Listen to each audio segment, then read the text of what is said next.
Bonjour à tous, c'est donc notre deuxième vidéo sur le point moisson 2020. Donc lorsque nous avions fait un point le 1er juillet, nous avions parlé essentiellement des orges d'hiver escourgeons, où nous en étions à 40% de faits.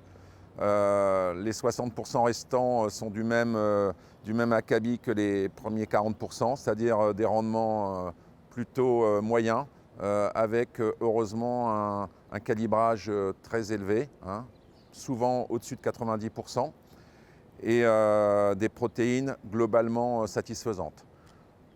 Alors ensuite, nous avons donc attaqué les blés, hein, où nous pensons finir d'ici la fin de semaine, pour les régions du Nord, pour les régions de l'Ouest et la Brie-Picardie.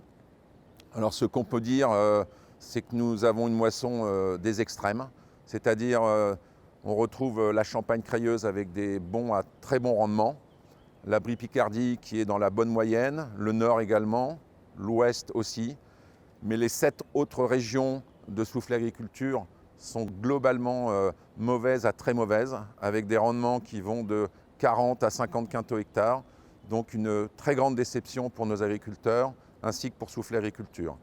Ce qui signifie pour nous une baisse de collecte qui devrait être de l'ordre de 500 000 tonnes, c'est-à-dire une baisse très importante.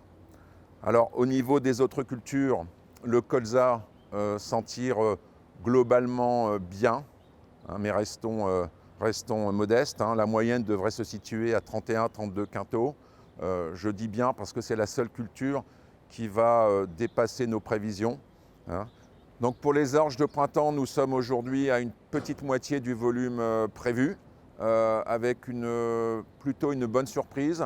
Des rendements bien évidemment qui ne sont pas ceux de l'an dernier qui étaient exceptionnels, mais on entend souvent parler entre 60 et 80 quintaux, et une qualité en protéines qui est bonne, hein, puisque la moyenne est autour de 10,5, ce qui est plutôt bon. Et au niveau calibrage, par contre, un peu plus faible, ce qui est étonnant, un peu plus faible que les orges d'hiver.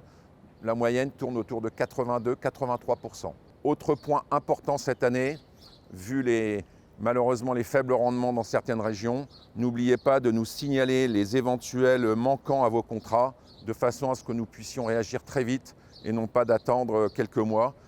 Pour nous, c'est important pour la gestion de notre collecte.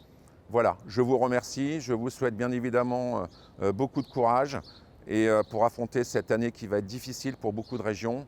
Et nous pouvons déjà penser à 2021 qui va arriver très très vite, puisque les semis, c'est dans quelques semaines déjà, hein. Nous pouvons aussi penser aux récoltes d'automne, hein, le tournesol et le maïs, qui vont être très importants cette année.